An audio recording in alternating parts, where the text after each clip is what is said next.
Hello guys and welcome to today's Los Blancos podcast. Today we are discussing the new champions of Europe once again, Real Madrid, for the 15th time. Real Madrid won at Wembley 2-0 against Borussia Dortmund, and it was a fantastic game in the end. And you know what? At the end of the day, 22 men kick a ball around for 90 minutes, but in the end Real Madrid win, and it was fantastic because in the first half there was huge doubts going around. For me especially, I thought, this is not going well, but you just have to stay calm with Real Madrid. You know that eventually they'll get the win, and especially when Dortmund, they just couldn't score at the first half. They couldn't take over the game, and they took over the game, but they couldn't put that cutting edge through. Well, you just knew at that point Real Madrid were going to take over and they were going to win this game, and I just had that feeling from when Adeyemi missed that chance where he tried to round Courtois and Fulkrug hit the post. I just knew from that point it was not going to happen for Dortmund, and the game was going to slowly creep towards Real Madrid, and they took advantage in a weird way with Dani Carvajal heading us home, and then Vinicius sealing the deal. But starting this game, wow, the first half was really, really bad. I thought, it was horrifying to see because we were really struggling to get out of possession of the ball, and Dortmund just pinned us down perfectly. They were playing fantastic football. They created chances. Whenever we went forward, they just looked so threatening on the way back. And somehow we hung on, and it just looks like, the decision to start Courtois was fantastic because he kept us in the game in the first half.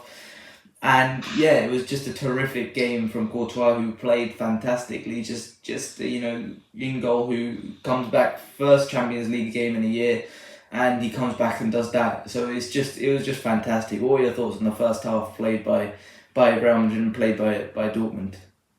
Yeah, well, it's quite similar to what many people expected from games like this when they played Liverpool or Manchester City. But we didn't really expect it against Dortmund when we were expected to keep most of the ball and have most of the chances.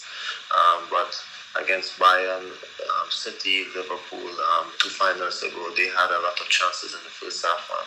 I guess big saves by Courtois, big defensive moments by Carvajal, etc.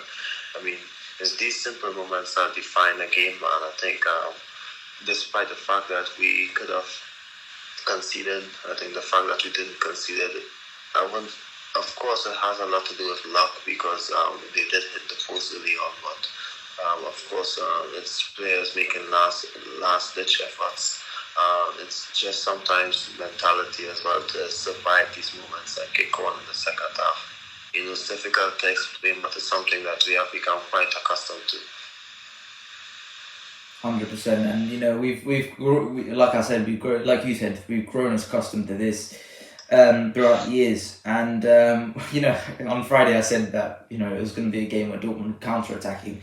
That's not how it transpired to be, and Dortmund took complete control, but you could tell Carlo just told them to, stick at it, make sure they get more hold of the ball in the second half. And for the first 15 minutes, we just still couldn't do it. And Dortmund kept the pressure going, but you could tell they were tiring. And I think the key moment for me where everything felt like it was changing is when Rodrigo, someone who looked so anonymous in the first half, he just took it round Ian Maatsen, who's a really quick defender and he's really quick at playing, and Rodrigo just took it round without much effort from Maatsen, who really couldn't get back. And it just felt like from that moment on, Dortmund were just tired. They looked like they just didn't have it in them to keep it going end to end for the rest of the match. And from that moment, Carvajal had that initial header which just went over the bar from the corner, and you just felt like the things were starting to turn for Real Madrid for the first time in the final. Real Madrid was starting to get things going. I thought that Dortmund really did well, and we both highlighted Adeyemi and Fulkrug as the key things for key players for Dortmund in this final. But that's how it transpired to be. They both played fantastically. They just couldn't get the finish to go. And Real Madrid, what we do. We always, in these games when it's tight, when it's close, they're always gonna make sure that you're gonna come back to bite them in the end. And so. It was fantastic play. I mean, we've got to talk about some guys in this game first. For me, my man of the match, for a guy who really didn't get talked about in this final because he didn't score either of the goals, for me, Fede Valverde was fantastic. I thought in the first half, his link up was the only thing that was getting going in that first half. He was the only dude who was trying to do something. Every time we looked to release on the counter attack, it was Fede's ball. It was fantastic, and then winning the ball back, helping Carvajal constantly like he always does. And obviously his contribution is not going to go as the number one contribution after this game because of the fact he didn't score or assist. But he was fantastic, I thought, once again in the Champions League final, and he steps up once again. And especially after last season where he played so many games and he got burnt out, he's played even more games this season and he just looks like even more of an Iron Man for us this season. And, long may it continue, because we know that with all the luxury players that are going to come in the years to come, Fede Valverde has to be this constant of this team, because he does all this dirty work and he still continues to be so valuable on both ends of the field for us. And I'm just so happy with his contribution once again. He was fantastic, and I just wanted to start off with him because normally he's one of the last players we talk about after a match like this. So what are your thoughts on Fede's performance? I think that with Valverde, is so important, especially when you have to switch systems, because as we all know that in the first half it was a bit difficult. Ancelotti had to switch it with Jude Bellingham playing a bit deeper, and then Valverde had to adjust again. So it's important to have players who can adjust to whatever the game requires. Not every player can do it. Like Bellingham said after the game, in the game against City, he played as a fourth line. Today he was a bit deeper, and in other games he played as a 10. It's important to be able to adjust their game to be successful, and Valverde has done that. Since he came in at Madrid, he's played many positions, and in big nights, in every big night at Madrid, it's not the same position he has played on. It's quite commendable that he can be successful in multiple positions and perform multiple functions for the team. It's not. Of course, a lot of players can do it, but of course, the way he does it, in terms of being effective, looking out for the team, and that's the important thing. And in football, not many individuals or not many people would see those simple things. Like, I think it was in the post-match conference when they asked Bellingham that not everyone will see his defensive work, and he literally said that he doesn't care what other people think, because in football those moments will go under the radar, and it's only like true football fans and true fans will see those moments that many people will see. And Valverde is one of these players, and we have to commend him for that. Yeah, 100%. And the other guy who's probably not going to get the plaudits that he deserves, but Dani Carvajal, he scored the winning goal eventually, and I think he was just fantastic. He was the guy who was giving us effort in the first half, and we both pointed out how Adeyemi was a quick winger who was really going to make Dani Carvajal work, and he did make Carvajal work in this game. Carvajal tried to be smart with the first chance for Adeyemi where he rounded the keeper, and it just didn't work, but he was the only guy trying in that first half along with Fede, and he really got things going in the second half, getting up and down that pitch, and he was the one who scored the goal. That's now six finals, 6 wins, 6 starts, 6 wins for Dani Carvajal in the Champions League final, and he's the only player to do that. He goes joint top in the Champions League wins category, alongside these guys Nacho, Cruz, Modric, and Paco Gento. In addition to that, I think you can. Well, let's talk about Dani Carvajal's ranking all time, because where would you put him? Because for me, I think Cafu is probably ahead of him. I think the guy from Barcelona, who I'm not going to say his name because he doesn't deserve that anymore. But alongside him and probably Philipp Lahm, Zanetti. But I think Dani Carvajal is right up there with these guys because he's done it for so long and he's done it at this level and he's been fantastic at it. I think he's just fantastic, and I think Dani Carvajal deserves that praise because he's he's just been so consistently fantastic for all these games, and he steps up in these big games, and he finally gets the recognition because he's the one scoring in the Champions League final after these years. And I know the Madrid fans like to say it's always from Dani Carvajal's cross. Well, this time it's always from Dani Carvajal's goal. So what are your thoughts? Where do you think Dani Carvajal ranks all time after this final? Yeah, first of all, let me start by saying that for someone who hasn't scored a Champions League goal in almost 10 years, to finally score it on this night, in this moment, I mean, it's just something special that defines Madrid, in my opinion. For me, it's a special moment for him because he's one of those players who's had big Champions League nights, but he never had maybe that defining moment or that defining game where we could say, you know what, we won this because of Carvajal. We won this because this is what Carvajal did for us. And I think finally he got the moment that he deserved. I believe that, the goal he scored, like Ancelotti said in October, he's good in the air because he did score the equalizer against Sevilla. He said he's good in the air, but we tend to forget that how dangerous he can be on set pieces. And I'm happy that he can finally get his moment. One of the best players in the 21st century. He is a phenomenal player, and the fact that he's doing this when we obviously thought that his time at Madrid as a starter was over at the start of the season. I hold my hands up because I didn't expect this season, and of course, I'll be the first to apologize to him after saying that, Valverde should start at fullback this season with him. But you know what? Maybe I don't know how long he have at the top again. Maybe 2 more seasons. Maybe he might have 1 more season at the top of the pinnacle. But you know what? The main thing is that he's having big contributions on big nights, and I'm happy for him because he is a true Madridista, similar to Nacho. Has been at the club for a long time. Next season, if Nacho leaves, he's going to be the vice captain, I believe. He's going to captain a lot of matches, see that Madrid won't start everyone.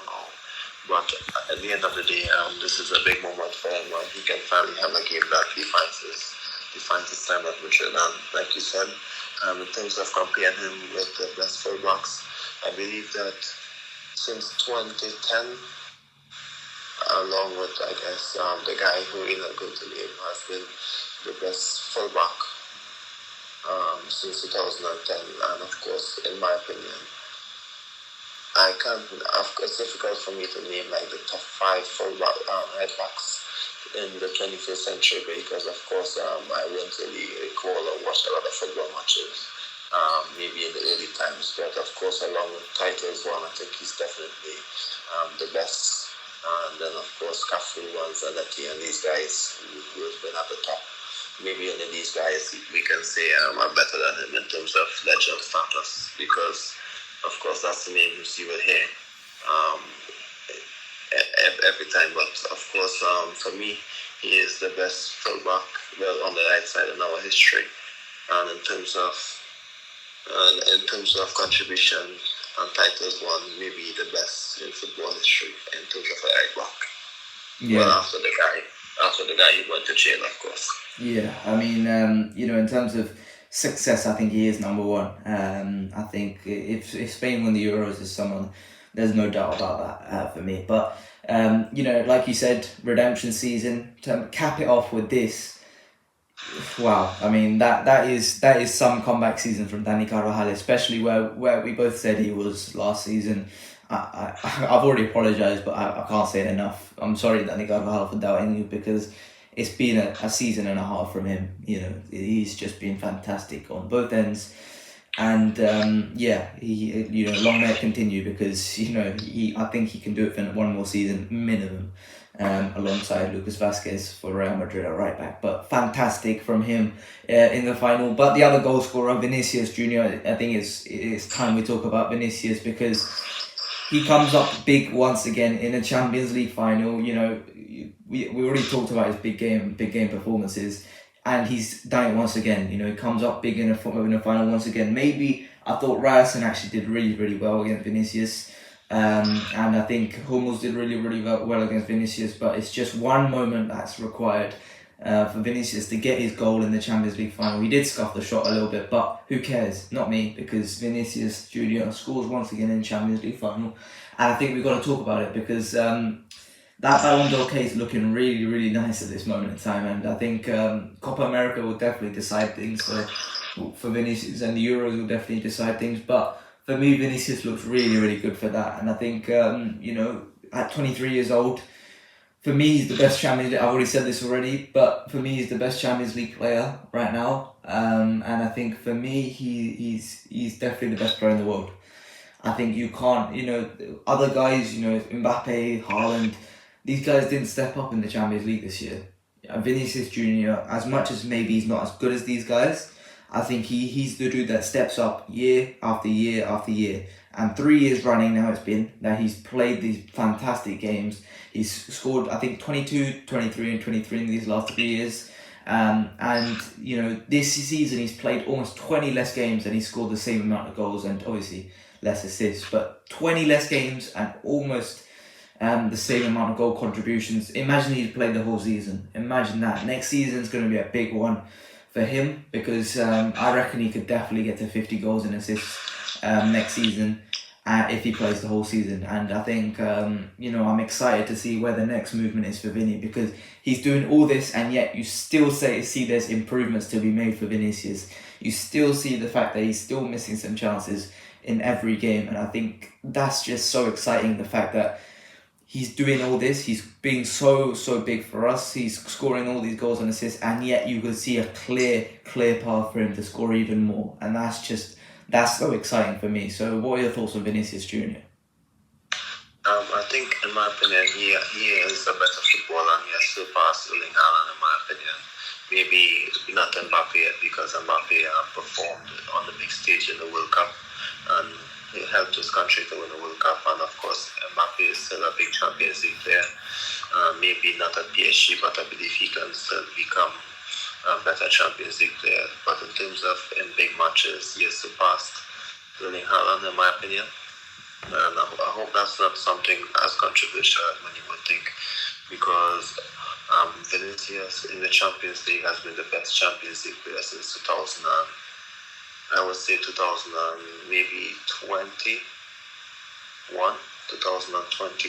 I think he has been the best Champions League player, and you can't really doubt that because the statistics is there for all to see. He is a phenomenal player on the ball. What he does without even the goals and assists, what he does is special. It's just so calm now compared to when he first started. It was a bit chaotic. Now it's a bit more calm. I remember when everything was a bit chaotic. Sometimes it's still chaotic with him, but he's a bit more calm and reserved in terms of what he does on the ball. He isn't always rushing or panicking in dangerous positions. I think it's not much you can say. Maybe 3 years ago he may not have taken that chance, but this year he did, and that's something special for me. He is such a weapon for us in front of goal, and of course, like I said, maybe only Mbappe is better than him now. He's better than Salah. He's better than all these guys now, in my opinion. Maybe only Mbappe, in my opinion, is better than him. And for me, yes, he scored less goals. He scored the same amount of goals but had less assists. But it's so difficult to put what he does into words because he always beats the eye test.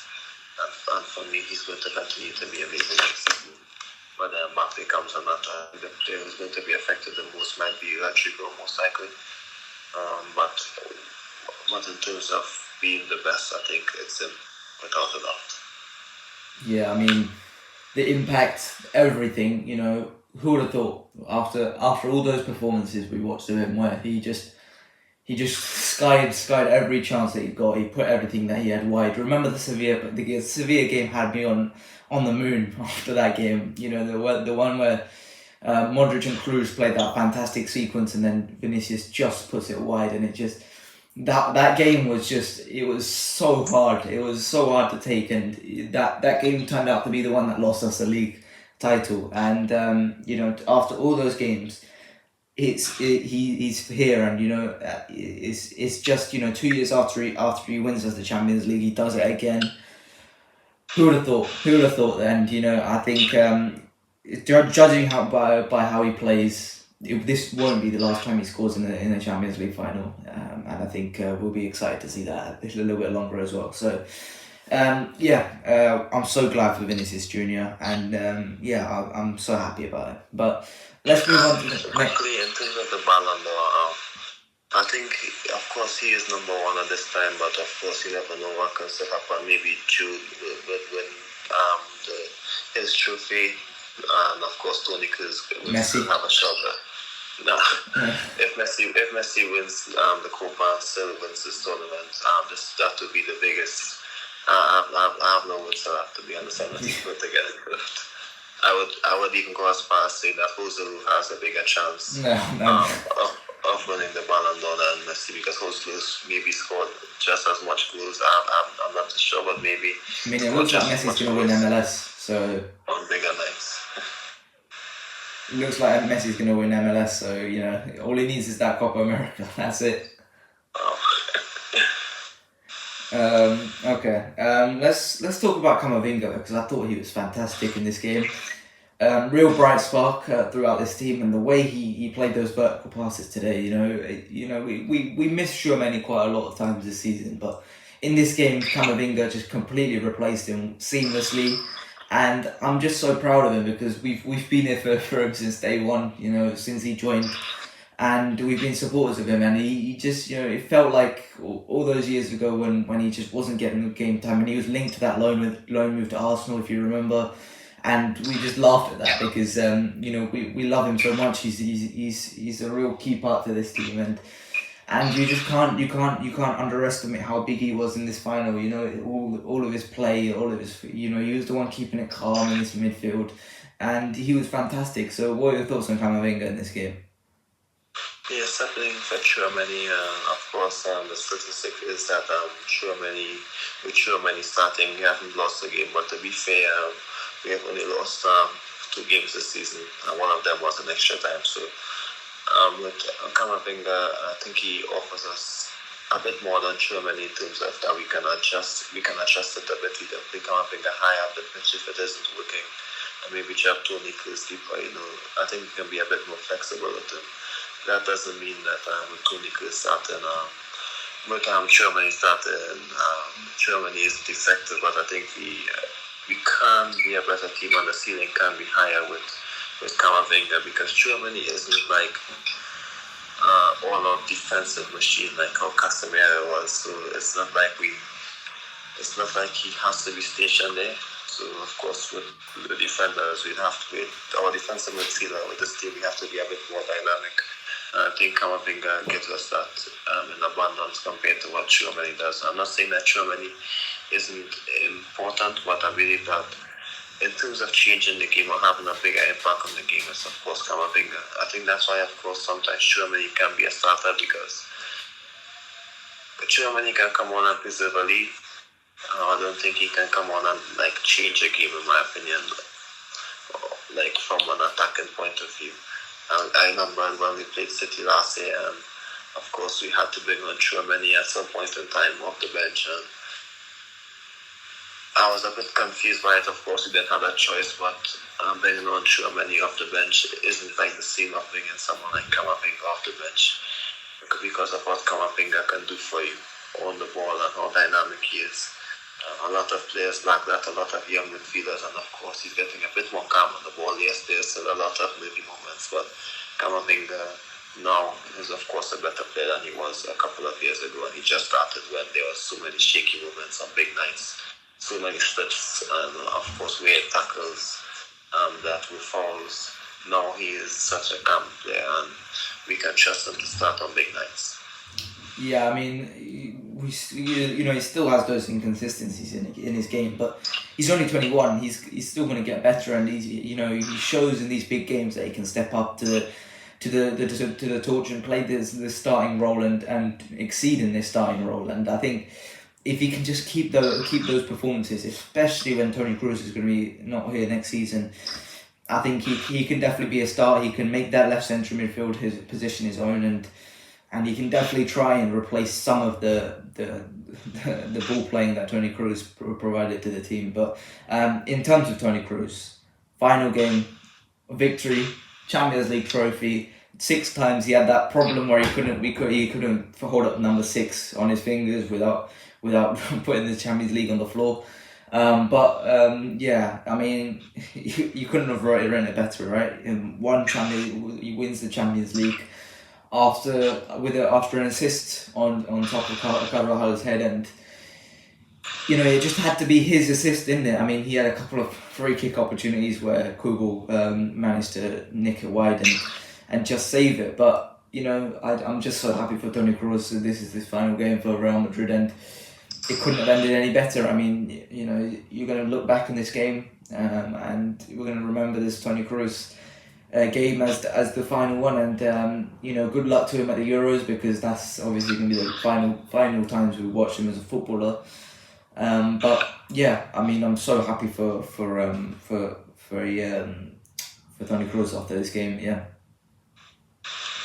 Yeah, of course, it's a perfect way for him to end his time at the club. I think he said that, Modric did say it as well, but for me, he's always been an important player, but I believe for the past 3 years or 4 years, that's when fans really started to acknowledge what he's done for the club and how important he is to our game, especially with the fact that we're signing so many young midfielders, and he would have still been a starter for 2 more seasons. Shows how important he is, shows that no one can really do what Toni Kroos does. He's so unique, and in my opinion, he's going down as the best human player in this century, over Balak, over all these guys who has won big trophies. I think in terms of midfielders, Balak is the only legendary name that comes close to him. But Matthias. I think this century I'm speaking about. Okay. But because of course I haven't really seen the other century, but I don't think anyone can compare to him this century. One of the best to ever play football, and he is so calm and simple that you don't really realize that what he does is extraordinary and what he does is one of a kind. And there's not much words you can use to describe him, in my opinion, because he's so unique, and that's something special for me. Yeah, I mean, I don't think there's a midfielder that comes close, like you said, this century especially. Obviously, you can make this case for Matthias in the last century, but I mean, we're going to look back on him, and we're gonna remember all of his good moments, because we were fortunate to watch him. It's definitely something we'll look back on in the next 10 years and just remember him so fondly. So yeah, thank you, Toni Kroos. This is for him, and yeah, well, what a way to go out, as well as Nacho as well. Let's not forget, this could be Nacho's final game. We still don't have the confirmation of that, but yeah, Nacho played a good game as well, I thought, and especially for him, last game for Real Madrid probably, and he wins his 6th Champions League as well, to go in the list of those legends, to win 6 Champions Leagues for him, I think is a huge honour, and I think he definitely could put his name on this one, because he was definitely a huge part of this game, this one, and for him to lift the trophy, I think is just a fantastic moment for him as a player, and I think I'm sure he's so proud of himself, his achievements at Real Madrid, and if he was to go out after this game, I wouldn't be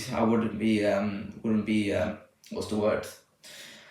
I wouldn't say that it's a bad thing for Nacho. I think he's definitely, he should definitely go out on the top, because you can't get much better than this, right? So yeah, I mean, congratulations to Nacho as well. Yeah, with Nacho, in my opinion, I don't think that Madrid would be really ready to move on from him if we're not signing top centre back. Because of course Alaba and Militao, hopefully they are back to their best next season, but if they are not, then I don't think that we are ready to move on from Nacho. But honestly, if he's going to be 4th choice next season, I think this is the perfect time to end it. So like you said, sometimes the conditions isn't suitable to be a one-club man. I think that this is definitely one of them. I believe that next season maybe Chouameni can hold on the 4th until Alaba comes back. Maybe we sign Lenny, maybe not. Maybe Rafael comes in, which is a simple option, a cheap option. Maybe could be the best option, maybe. But in terms of Nacho, I believe if this is how he's going to leave, I think this is the best way for him to leave. So hopefully, he has a strong future elsewhere. But this is, of course, a pinnacle where he should leave and continue being Nacho elsewhere and becoming maybe one of the best defenders in Spanish history. In my opinion, at club level, not at international level, but at club level, this is something positive for me, and maybe he can go on to be a success elsewhere. I would have loved for him to stay in one of the top 5 leagues, because that's what his career deserves. But of course, if he wants to go elsewhere, to not play against Madrid, then of course that's a commendable thing for him.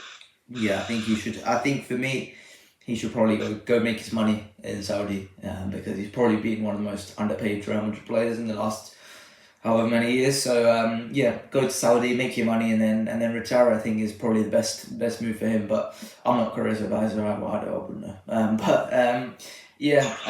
Next up, I mean, that's 10 to 6 Champions Leagues in 10 years. I mean, you can't get much better than that, right? You really can't. And hopefully we're back next year with number 16 for Real Madrid. I mean, you never know when the next one's going to come. So please, like everyone, please enjoy this one, because it's like it's a real pleasure to have Real Madrid win this practically every year. And we do take it for granted sometimes. A lot of the time we do take it for granted that Real Madrid are always going to win this trophy, because we are the greatest club team of all time. But you've got to enjoy these moments when they come. And obviously we've been lucky, we've been blessed to have this 6 times in 10 years.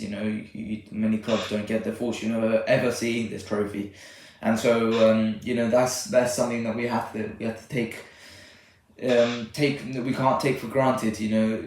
Just because it happens this year does not mean it's going to happen next year. And hopefully it will, because we've got big players coming in next year, such as Mbappe, such as Hendrick. Potentially we've got Lenny Euro, like you said, and Alphonso Davies also coming in. So all of this happening. Hopefully maybe it happens. But it's been a fantastic season. And if I was to bring you back to the start of the season, as I like to do, the expectations were low from me as well. From you, the expectations were really low, because we lost Courtois, we lost Militao, we lost Benzema, we lost Asensio.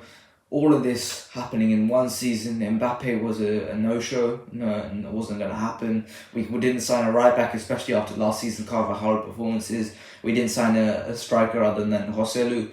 We didn't sign a Asensio replacement. We just brought Brahim back on loan, back from loan.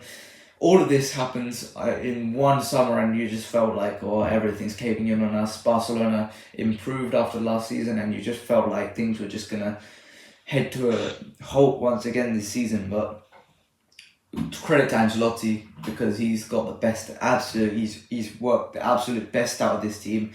And where other people would have found excuses with all the injuries, with all the struggles, with all the losses, where other people would have found excuses in this team, Ancelotti found a reason to give even more than he already did. And I think this has got to go down as one of the biggest coaching performances of all time. If it wasn't for 2 Atleti losses at the Metropolitano, we would have been unbeaten, and we probably would have won the Copa del Rey as well. So it's just been a fantastic season, and I think all of this has got to go to Ancelotti. He's been fantastic, and I'll give the praise to Ancelotti, but him himself will probably give it to straight back to the players. So yeah, what are your thoughts on this Ancelotti season as a whole? We'll do the season review in a couple of weeks' time, but yeah, what are your thoughts on the season as a whole? Yeah, well, he's able to adapt and be flexible. I think that's the easiest way we can put it. 2 years ago we lost our centre back pair that we had for maybe 5 years, and we went on to win the Champions League. And of course, this season we lost our best striker this century, and we lost Asensio. Of course, Asensio is good, but I think we had better players this season. But he was able to adapt not just to the players who left, but of course to the injuries, and become I think this cements him as, of course, our best manager in the 21st century. I say it's better than Zidane because of the squad that he had. He didn't have this, like, he has stars, but not as big as what Zidane had. And he has developed these players into stars. Zidane had made stars. He developed these players into stars. I think that's what contributed to it as well. My opinion, definitely one of the best, not just in Madrid history, but of course in football history. Yeah, we felt like this was the year to move on for Carlo at the start of the season as well, for the Brazil national team. But I think for him, I think it's right that we do him right, and I think he is going to retire at Real Madrid at this point, and I think he deserves that because even if he does put a bad performance tactically once in a while, I think he's earned the right for us for him to go out on his own terms at this point, and when that time is up, I think we've got the next manager lined up, ready to go with Xabi Alonso. But we're not going to talk about that right now. But it does look like Luka Modric is going to sign that contract. We got the here we go from Fabrizio Romano, so that's great news. So we're not going to be losing both of them in one summer at least. So what are your thoughts on Luka Modric staying? I think Modric staying is key. For me, he wanted to stay, and it's important to respect these legends because Modric had a wonderful season. He had better seasons, of course, but I think he had a wonderful season here as well. And I think we tend to forget that what Modric does off the bench on these nights is way better than some of what a lot of other young players does off the bench. In my opinion, if you need me a young player who's going to come off the bench and give you what Modric does, then I would definitely accept Modric leaving. But for now, if no player does it, then of course I would want Modric to stay. I don't think Goulet right now can come off the bench and impact the game like what Luka Modric is doing. So for now we still need Modric maybe for one more season. Maybe Goulet can of course have more time to let's just say adjust to Madrid still in these big nights. Maybe Dani Ceballos, I don't think he's going to have like a long-term future here anymore. But if maybe he can have a good season again, then you never know, maybe we can depend on him post-Modric. But for now, I think we do need Modric for at least one more year. And the fact that many people think that we don't, simply due to the fact that he is getting older, I think it's a shame because Modric coming off the bench against City, against Bayern, has been key to some of our big moments and us turning games around. So that's my opinion on Luka Modric staying. Maybe it's for one last year, but we have to appreciate what he does and respect him, seeing what he has done for so many years. Yeah, I mean, if we just keep it going for Modric, and at least we've got one more year. It's going to be next year that we lose Modric as well. So, we continue the trend of losing one legend per year. But I'm so happy. Carvajal falling in, maybe, I don't know. Yeah, so it's continuing the trend as we love to do. But at least we know that we're going to see Luka Modric for at least one more year. And you never know, he keeps going after that. He's still going strong. He still puts in fantastic performances when called upon, and so Modric can definitely fight his way back into the team. I could definitely see that happening next year. So Luka Modric going to be continuing for one more year. But I think final words from me. I think commiserations to Dortmund. They played a fantastic game. And on another night, Adeyemi Rounds Courtois scores a goal, Fulkrug doesn't hit the post or hits the post and goes in. And Dortmund are on their way because they were fantastic and, they couldn't have played a better game. It was just not a question of effort. They put in 110% effort and they were just terrific. I think the fans were terrific as well. The yellow wall moved to Wembley was fantastic. And I just don't think they could have played a better game. Commiserations to Marco Reus. I mean, if it wasn't against Real Madrid, I would have wanted Marco Reus to win because he's obviously a fantastic player, and he's been a fantastic player and unfortunate player over his last 10 years. But it just wasn't meant to be, and wherever he goes next, hopefully he gets some success there. But Yeah, that's all I've got to say about Dortmund. I think they were fantastic, but just wasn't meant to be yesterday. So have you got anything else to say about Dortmund? Maybe anything else to say about Real Madrid as well? No, that's enough on Dortmund. They had a good performance. They, of course, shocked us. Um, of course, looked like the better team for most of the game that we won.